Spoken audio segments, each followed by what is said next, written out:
Now we are going to enter into the most creative part of this series, that is editing your work.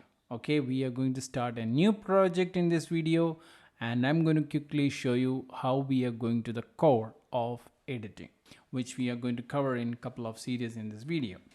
Okay, now we need to create a project to start editing your work. We need a project because if you see here, this space, the timeline space, if you see, it's empty and you have a button here to start new project.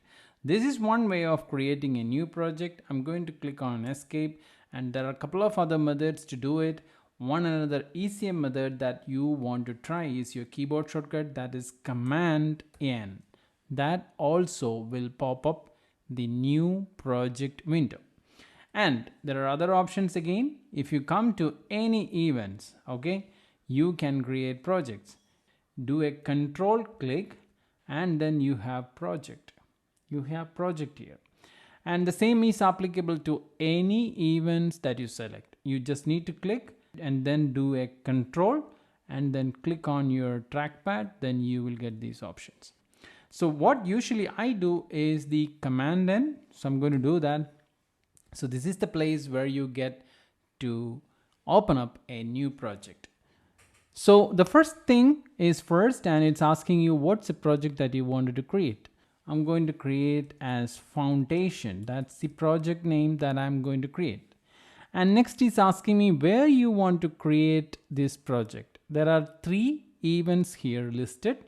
So I'm going to choose the first one. And then it's asking the starting time code.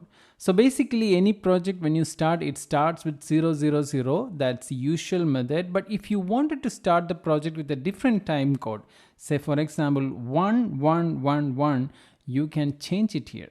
It's up to you. But usually we don't do that. So we leave it just like that. And the next is the video format. So now it's selected as 2K. If you wanted to create a better video with 4K, you can do that. But remember the space constraint that you have. And you can come up to here 1080, which is again a good format to choose for your YouTube and other videos, social media platforms.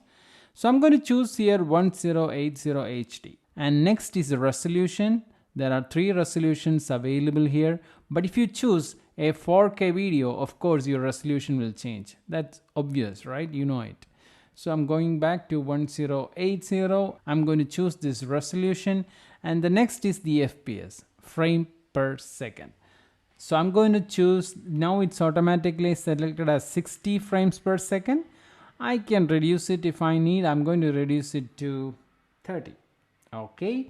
And next is the rendering codec. You can choose from any of the codecs which is available for you.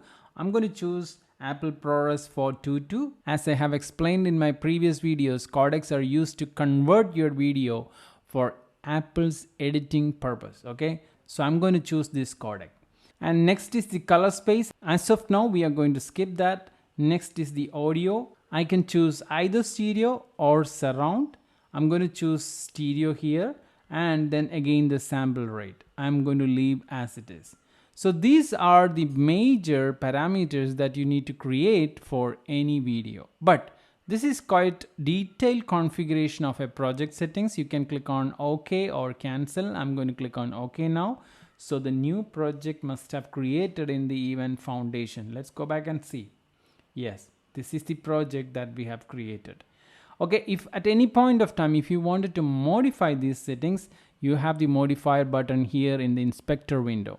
You can click on it, then you will get the same options. If you wanted to move it to a 2K, here you can change it. So remember, you have the options even afterward to change the settings that you have chosen. And any case, if this is not available, we have mentioned you earlier, Command 4 is to generate or pop up the inspector window. I'm going to click on Command 4 again. And if you wanted to directly get the project settings, there is another button, keyboard shortcut, that is Command J.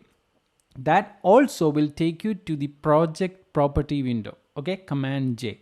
And from there also you can take this and you can change or alter the settings. And now I'm going to create one more project. This time I'm going to create it in event 2, that is structure.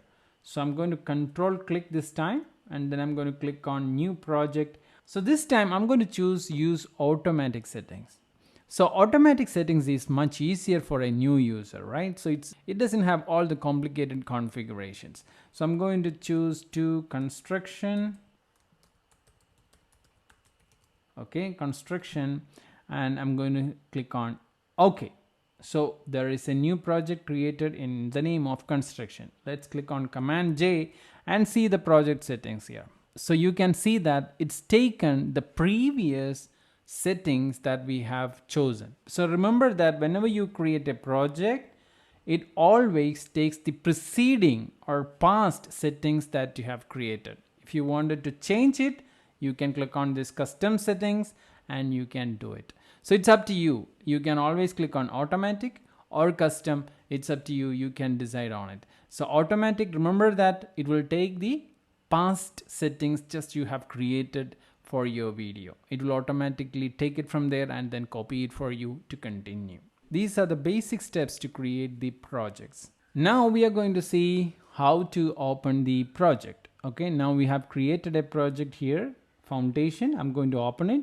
For opening, you just need to double click on it. Okay, now it's open. Now you got a playhead and this page is very much active, which means your project is opened. Now you can do is you can import or drag and drop the videos for your editing work. Now you are going to start your work. And if I go back to the next event construction, this is empty. And foundation, we got one project that's active. You can see the file here. But any point of time, if you wanted to close a project, click on file and then close foundation. The project is closed. So that's how you open and close a project. So that's all I thought to explain in this video. So we'll go to the next video and learn more about editing.